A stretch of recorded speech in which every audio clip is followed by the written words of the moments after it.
वेङ्कटनिवासाय श्रीनिवासाय मङ्गलम् लक्ष्मी सविभ्रमालोकसुभ्रूविभ्रमचक्षुषे चक्षुषे सर्वलोकानां वेङ्कटेशाय मङ्गलम्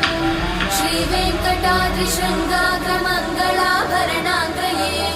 मङ्गलानां निवासाय श्रीनिवासाय मङ्गलम् सर्वावयव सौन्दर्य संपदा सर्वचेतसां सदा सम्मोहनायास्तु वेङ्कटेशाय मङ्गलम् नित्याय निरवध्याय सत्यानन्दचिदात्मने सर्वान्तरात्मने श्रीमद् वेङ्कटेशाय मङ्गलम्